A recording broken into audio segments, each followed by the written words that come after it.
Bonjour chers étudiants, chères étudiantes. Dans cette vidéo, on essaie de voir le premier principe de la thermodynamique. Et là, pour énoncer, la variation d'énergie interne delta U d'un système fermé lors d'une transformation de l'état 1 à l'état 2 est égale à la somme algébrique des quantités de chaleur et de travail échangées entre le système et le milieu extérieur de telle manière qu'on a la variation de l'énergie interne est égale à l'énergie interne de l'état final moins l'énergie interne de l'état initial qui est égale au travail plus la quantité de chaleur. Avec U, c'est une fonction d'état qui ne dépend que de la température. Alors, la dérivée de l'énergie interne est égale à la dérivée de la quantité de chaleur plus la dérivée du travail.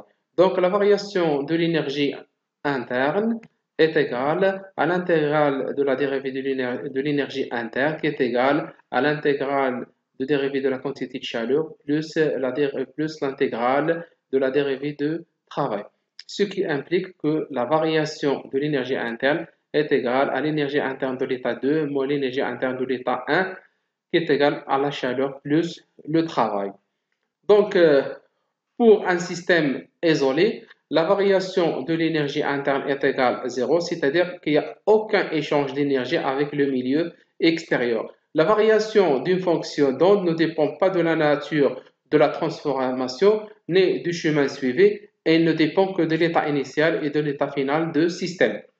Alors, l'énergie interne et l'enthalpie sont des fonctions d'état qui permettent de retrouver les variations d'énergie mises en jeu au cours d'une transformation. Donc, la chaleur échangée au cours de transformation à volume constant, donc QV, ou à pression constante, QP. Pour une transformation isochore, c'est-à-dire à volume constant, d'après le premier principe de la thermodynamique, on sait que la dérivée de l'énergie interne est égale à la dérivée de travail plus la dérivée de la chaleur.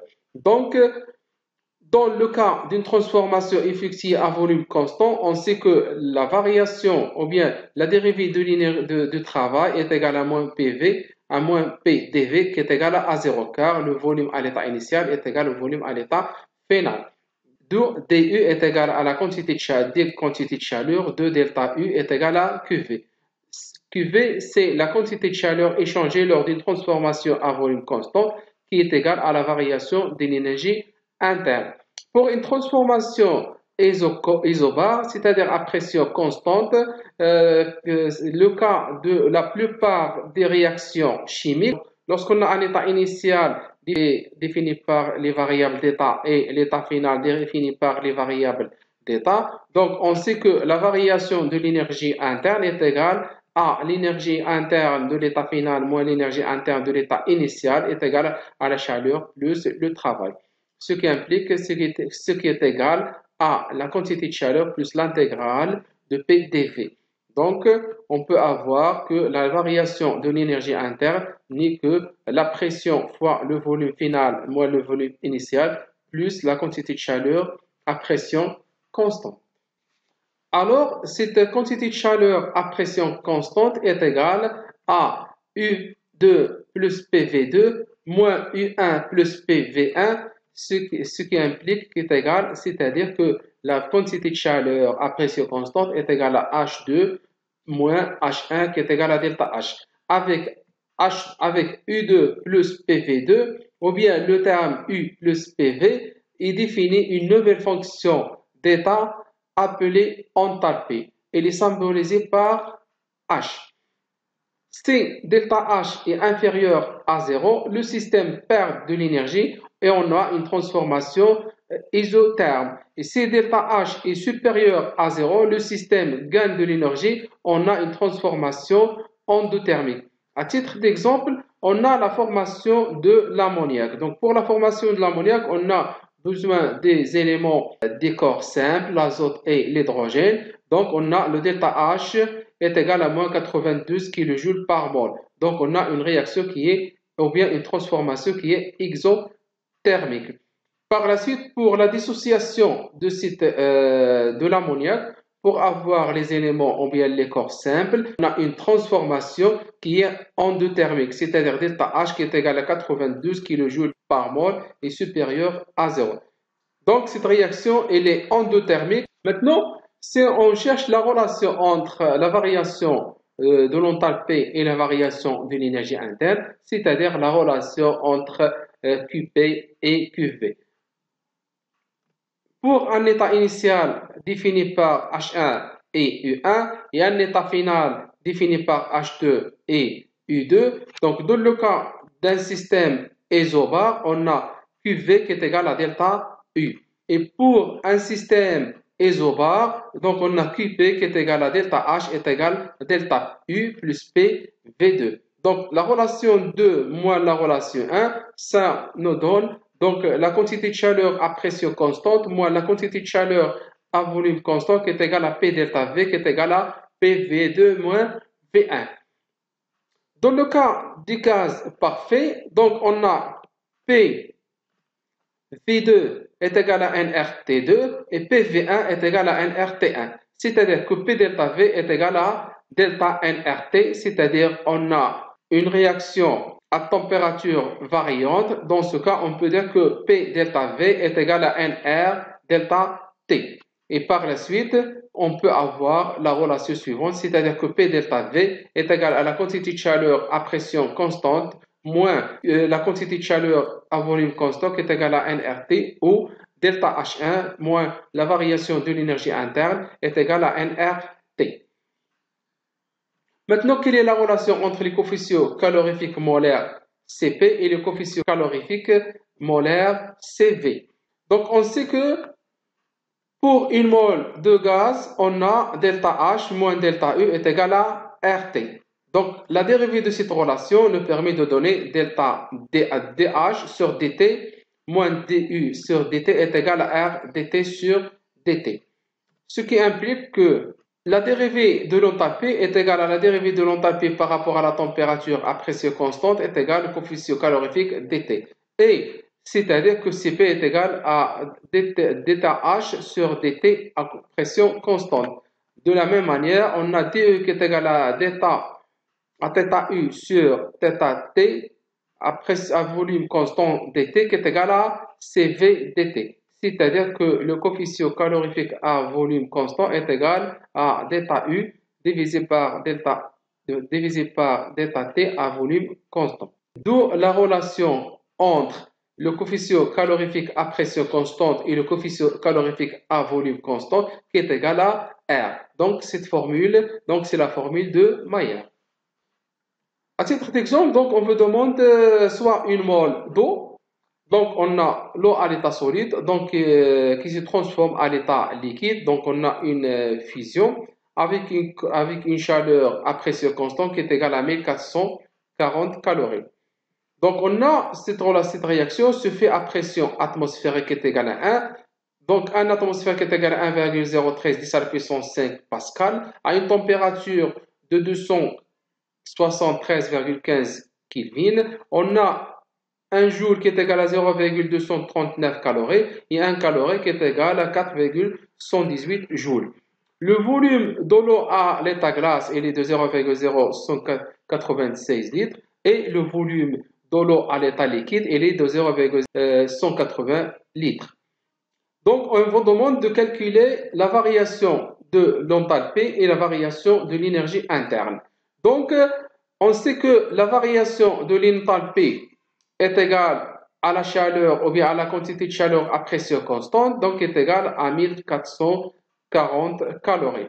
Par la suite, selon la relation delta H qui est égale à delta U plus P delta V, où delta U est égal à delta H plus moins P delta V. On doit calculer la valeur de cette expression P delta V.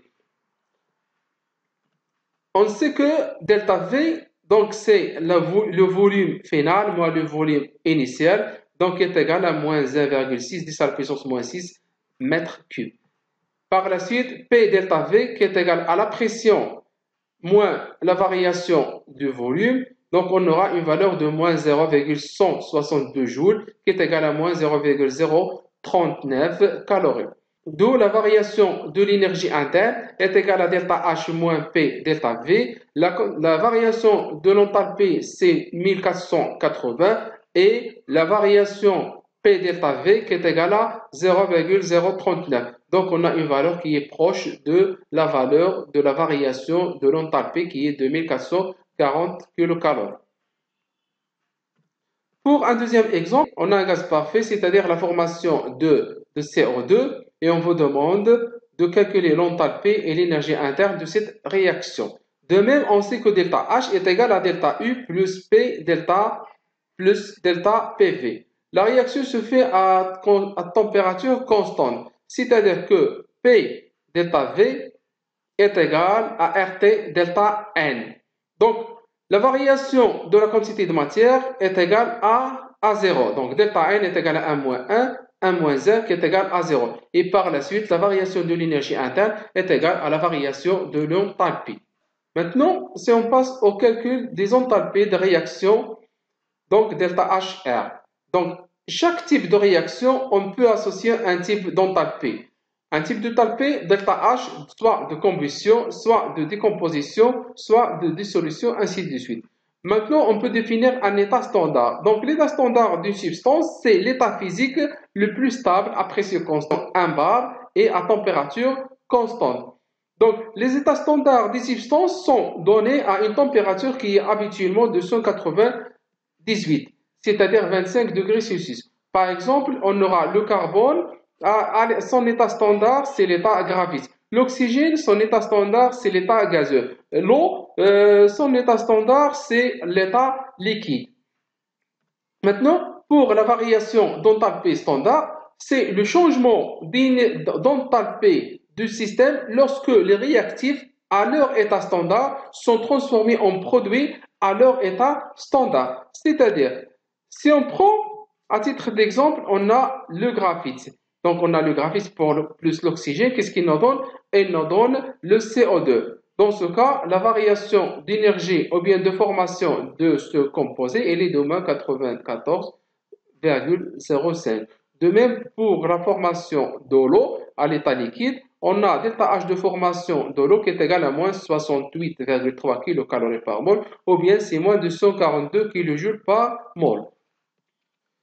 Si on passe maintenant à l'enthalpie standard de formation delta FH à température constante, donc l'enthalpie standard de formation d'un composé A est la variation d'enthalpie de la réaction de formation standard delta F à pression qui est égale à 1 bar de ce composé à partir de ces éléments constitutifs pris dans leur état le plus stable. L'unité de delta H de formation, donc c'est le joule par mol ou bien le calorie par mol.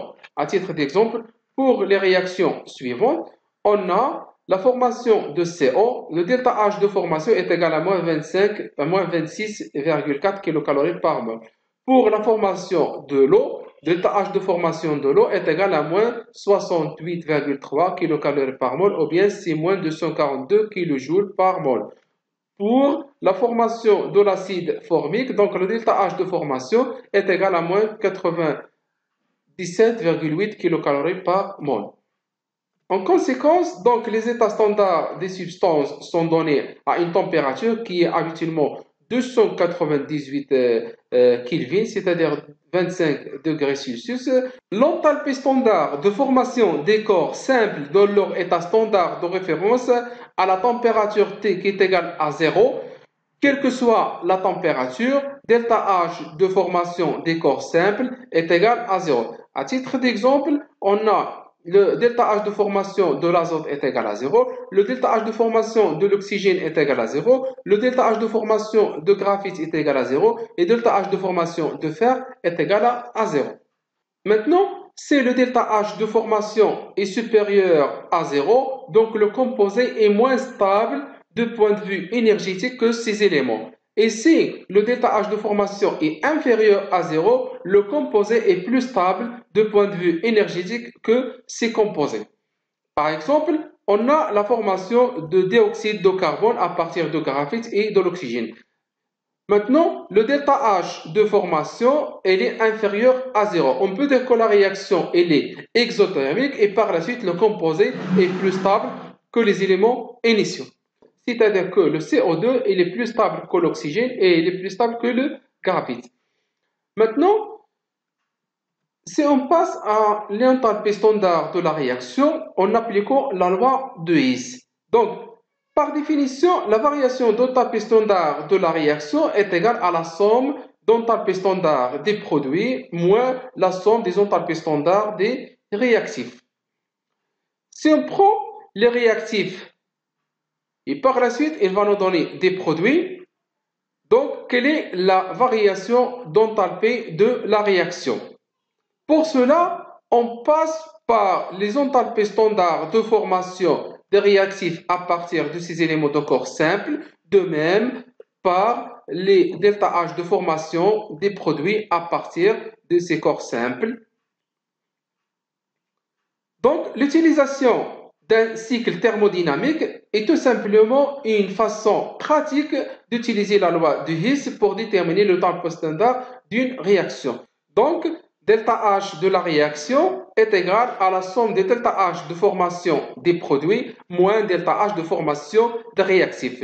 Donc, on a l'application de la loi de His et par la suite, on peut dire que NP et NR n'est que des coefficients stéchiométriques. Pour expliquer bien la loi de His, donc on passe à des applications ou bien à des exemples explicatifs. Par exemple, on vous demande de calculer le ΔH de la réaction à partir de ΔH de formation de ces réactifs et de ces produits. Donc, on a les réactifs C2H4 et H2O à l'état liquide. La réaction entre ces deux réactifs nous donne la formation de C2H6O à l'état gazeux. Et on vous demande de calculer ΔH de la réaction. Donc, pour les deux réactifs, on peut les obtenir à partir des réactifs des corps, à partir des éléments des corps simples, le carbone, l'hydrogène et l'oxygène. De même pour le produit, on peut l'obtenir à partir de ces éléments de corps simples. Donc, par la suite, on aura le ΔH de formation de C2H6O et on aura le ΔH de formation des réactifs.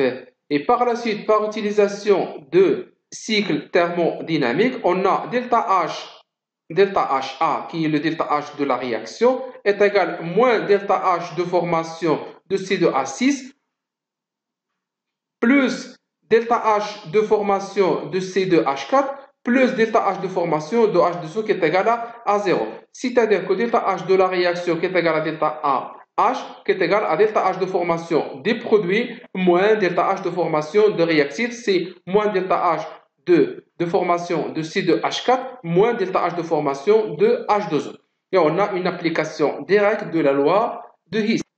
Un autre exemple, donc on vous demande de calculer l'enthalpie standard de la réaction à partir des enthalpies standards de formation. Donc on a la réaction de formation de dioxyde de carbone, on a la deuxième réaction de formation de dioxyde de carbone à partir de monoxyde de carbone et on a la formation de monoxyde de carbone.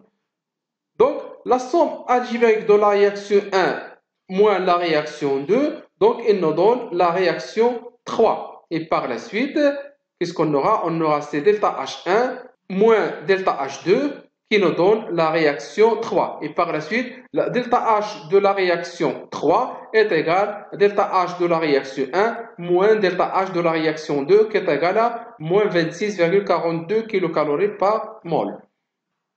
Dans l'exemple 2, on vous demande de calculer l'enthalpie de la réaction. Donc, on a comme réactif l'oxyde d'aluminium, l'oxyde de sulfite et par la suite, on a le sulfate d'aluminium. Donc, le ΔH de la réaction, donc à partir des ΔH de formation de chaque réactif. On a la formation de Al2O3 ou bien d'alumine à partir des éléments de corps simple, l'aluminium et l'oxygène. ΔH de formation est égal à moins 1675,7 kJ moins 1. Le SO3, donc, il est formé à partir des réactifs du soufre et de l'oxygène avec une ΔH de formation qui est égale à moins 395,7 kJ moins 1. Et la formation du sulfate d'aluminium, donc à partir d'aluminium, du soufre et de l'oxygène avec une ΔH de formation qui est égale à moins 3440,9 kJ par mol. Par la suite, on peut calculer le delta H de la réaction par application directe de la loi de Hess, c'est-à-dire delta H de formation des produits moins delta H de formation des réactifs. Donc, par simple calcul, donc on aura le delta H. Par simple calcul, on aura delta H de la réaction qui est égal à moins 578,1 kJ mol moins 1. Si on aura une troisième application de la loi de Hess, donc on vous demande de calculer dans cet exemple l'enthalpie de la réaction de l'acide formique qui nous donne le CO plus H2O. Et on donne le delta H de formation de CO, le delta H de formation de H2O et le delta H de formation de l'acide formique. Donc on utilise le cycle thermodynamique et selon la formation de chaque réactif et chaque produit à partir des éléments simples et à leur état standard. Donc on aura delta H1 est égal delta H2 plus delta H3. C'est-à-dire que delta H3 est la somme des enthalpies de formation de CO et de H2O. Delta H2 est égal à moins l'enthalpie de formation de l'acide formique, c'est-à-dire delta H2 est égal à moins delta H de formation de l'acide formique. Et delta H1 est égal delta H de formation de CO2 et delta H1 donc delta H1 est égal delta H2 plus delta H3, c'est-à-dire delta H de formation de monoxyde de carbone plus delta H de formation de l'eau moins delta H de formation de l'acide formique. Par application numérique, on aura une valeur de 3,1 kcal par mol. De même, on peut calculer le delta H de la réaction selon la somme algébrique. Donc, on a le delta H de la réaction moins delta H de formation de l'acide formique. On a delta H de formation de monoxyde de carbone et on a le delta à la réaction où je peux avoir le delta H de formation de H2O. Donc, la somme algébrique de ces réactions, qu'est-ce qu'il nous donne? Il nous donne la réaction précédente, la réaction qu'on est en train d'étudier, c'est-à-dire l'acide formique, il nous donne CO plus H2O, c'est-à-dire delta H au delta H de la réaction. Donc, delta H de la réaction n'est que delta H de formation de CO plus delta H de formation de H2O moins delta H de formation de l'acide formique. Donc, si on fait une application numérique, on aura la même valeur, donc c'est 3,1 kcal par mol. Maintenant, si on passe à l'enthalpie de combustion, donc par définition, la réaction de combustion, si on a une mole de réactif qui réagit avec l'oxygène pour produire de CO2 et de H2O. Par exemple, on a le méthanol plus l'oxygène, il nous donne le dioxyde de carbone plus H2O, avec une delta H de combustion qui est égale à moins 726 kJ par mol. Toujours, le delta H de la combustion, il est négatif.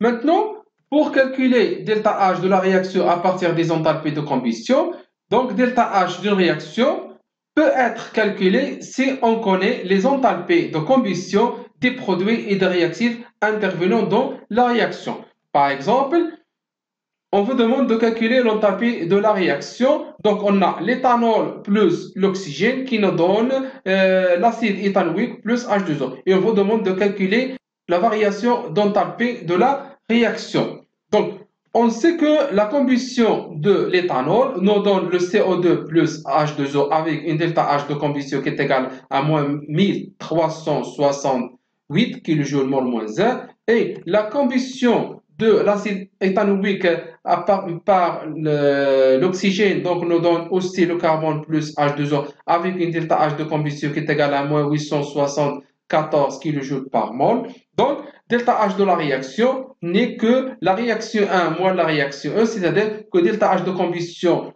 de méthanol moins delta H de combustion de l'acide éthanoïque qui est égal à moins 494 kJ mol moins 1.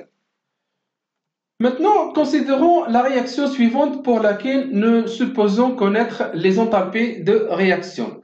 Donc, et selon la somme algébrique des réactions de combustion des réactifs et des produits de la réaction, on aura donc la combustion de C6H6 plus H2O nous donne le dioxyde de carbone plus l'eau avec une delta H de combustion qui est égale à moins 3200 273 kJ par mol. La combustion de l'hydrogène nous donne de l'eau avec une delta H de combustion qui est égale à moins 858 et la combustion de C6H12 nous donne l'eau plus le dioxyde de carbone avec une delta H de la réaction qui est égale à moins 3923 kJ mol moins 1.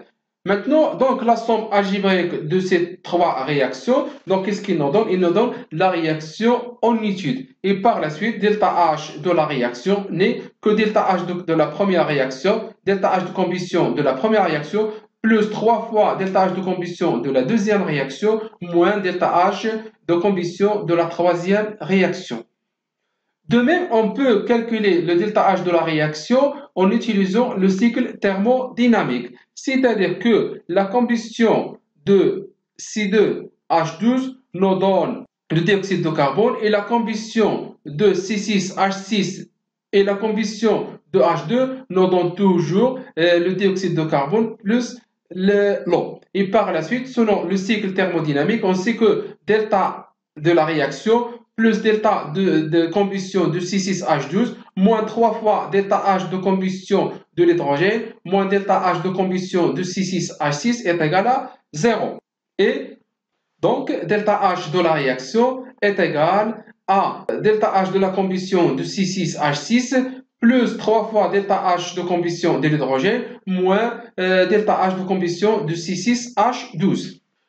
Donc maintenant, si on passe à l'enthalpie de changement d'état d'un corps. Donc, l'état de la matière, selon les conditions de température et de la pression, un corps pur peut exister sous trois formes. Donc, soit sous l'état solide, ou bien sous l'état liquide, ou bien sous l'état gazeux. Et les transformations entre ces trois états, donc je peux avoir la fusion comme je peux avoir la solidification, je peux avoir la liquéfaction comme je peux avoir la vaporisation et je peux avoir la condensation comme je peux avoir la sublimation. Donc les changements des phases mettent en jeu des chaleurs ou des enthalpies, chaleur latente notée LP, qui est en joule kilogramme moins 1 ou bien en joule mol moins 1. Donc, lorsqu'on a une fusion, c'est-à-dire que delta H de fusion est égal à L fusion, c'est-à-dire c'est la chaleur latente de fusion. Et lorsqu'on a une vaporisation, donc L vaporisation, c'est la chaleur latente de vaporisation. Exemple, si on a une vaporisation de l'eau, donc la température d'ébullition de l'eau reste constante, c'est-à-dire à 100 degrés Celsius, pendant toute la durée de la transformation, c'est-à-dire l'ébullition. L'échange de la chaleur sans variation de température, c'est-à-dire changement d'état. Donc la transformation de l'état physique se fait à température constante. Et dans ce cas, la chaleur d'échange est dite chaleur latente. Lorsqu'on a la température atteint 100 degrés, toujours l'eau elle est à l'état liquide. Et par la suite, à la même température qui est une température constante est égale à 100 degrés, l'eau passe d'un état physique liquide à un état physique vapeur. Donc la chaleur d'échange que je peux avoir ici, donc c'est la chaleur d'échange dite chaleur latente notée LP. Dans le premier cas, delta H1, donc on a échange de chaleur avec variation de température. Donc la quantité de chaleur nécessaire pour passer à une température de 25 à une température de 100 degrés pour une masse ou une quantité de matière, c'est la variation ou bien c'est la dérivée de la chaleur qui est égale à 1 Cp dt. Avec Cp, c'est la capacité calorifique massique en molaire avec une unité de joule, gramme moins 1, mol moins 1. Cp, c'est la quantité de chaleur nécessaire à une mole d'une substance pour élever sa température par 1 degré. Et dans ce cas, je peux avoir donc la variation d'énergie de cette réaction lorsqu'on passe de l'état liquide à l'état vapeur, c'est delta H1 plus LP à 100 degrés. Donc delta H1 n'est que l'intégrale de la dérivée de chaleur, c'est-à-dire N Cp dt. Donc N c'est la quantité de matière et Cp c'est le coefficient calorifique molaire ou bien massique. fois dt, plus LP, c'est la quantité ou bien c'est la chaleur latente de vaporisation. Maintenant, si on passe à la variation de l'enthalpie avec la température, donc, c'est-à-dire on doit avoir l'application ou bien la loi de Kirchhoff. Donc, considérons la réaction générale, donc réalisée à pression constante. On a les réactifs A et les réactifs B qui nous donnent les produits C et les produits D à une température T1. La variation d'enthalpie de la réaction dans ce cas, c'est delta R HT1. On cherche à calculer la variation de l'enthalpie delta HT de cette même réaction à une température T2, c'est-à-dire la température T1 elle est différente à la température T2. Dans ce cas, qu'est-ce qu'on va essayer de faire? Donc, on va élever la température T2 pour les produits et les réactifs. On sait toujours que la chaleur échange d'une substance avec la variation de la température et la dérivée de la quantité de chaleur NCP dt, ce qui nous donne que la variation ou bien la chaleur échangée entre les substances de réactifs lorsqu'on a enlevé la température de T1 à T2, c'est l'intégrale de ACPA plus BCPB dt. De même, lorsqu'on a enlevé la température des produits de T1 à T2, donc la chaleur échangée entre ces substances n'est que la dérivée de la chaleur NCP des produits plus NCP des produits D. Donc cette variation d'énergie n'est que delta H' et la variation, l'échange d'énergie dans des produits n'est que delta H seconde. Et par la suite, la variation d'énergie en utilisant le cycle thermodynamique, on aura delta HT2 est égal à delta H1 plus delta H seconde moins delta H'. Avec CP et CPA et CPB, c'est le coefficient calorifique molaire des réactifs A et B, et CP, C et CPD, c'est les capacités calorifiques molaires des produits C et D, avec l'unité toujours, c'est joule Kelvin moins 1, mol moins 1, ou bien calories Kelvin moins 1, mol moins 1. Donc, la variation d'enthalpie de la réaction T2 à température T2 est égale à la variation d'enthalpie de la réaction à température T1 plus delta H seconde plus delta H'. On sait que par la suite que delta H de la réaction à température T2 est égal à moins delta H de la réaction à température T1 plus l'intégrale de la température T1 à la température T2, c'est-à-dire les coefficients calorifiques des produits moins les coefficients calorifiques des réactifs. Et par la suite, donc on aura l'application ou bien la loi de Kirchhoff lorsqu'on veut calculer la variation d'enthalpie d'une réaction à une température T2, c'est-à-dire cette variation d'enthalpie de réaction n'est que la variation d'enthalpie de la réaction à la température connue plus l'intégrale de la somme plus l'intégrale de la température T1 à la température T2 de la somme des coefficients calorifiques des produits moins les coefficients calorifiques des réactifs delta T. Donc, on peut résumer cette expression de la forme suivante. Donc, delta H de la réaction à température T2 est égal à delta H de la réaction à température T1 plus l'intégrale de delta Cp fois dt. Maintenant, si le coefficient calorifique Cp ne dépend pas de la température, la loi de Kirchhoff, on peut l'écrire de la manière suivante. Donc, delta H de la réaction à température, donc, delta H de la réaction à température T2 est égal à delta H de la réaction à température T1 plus delta Cp fois T2 moins T1. À titre d'exemple, si on a la réaction suivante, donc la formation de dioxyde de carbone à partir de monoxyde de carbone et de l'oxygène, donc delta H de la réaction à une température de 298 est égal à 67,64 kcal. Et par la suite, on vous demande de calculer la variation d'enthalpie de cette même réaction à une température de 398 calories. Donc, on a les coefficients calorifiques des réactifs comme on a les coefficients calorifiques de produits. Par la suite, delta Cp n'est que delta Cp de produit moins delta Cp de réactif qui est égal à moins 1,53 calories par mol. Par la suite, en appliquant la loi de Kirchhoff, c'est-à-dire delta H de réaction à la température de 398 est égal à delta H de la réaction à une température de 298 plus delta Cp dt, parce que les coefficients calorifiques ici ne dépendent pas de la température. Et par la suite, par simple application, par simple calcul, on aura le delta H de la réaction à une température de 398 est égal à moins 67,79 kcal. Et merci pour votre attention.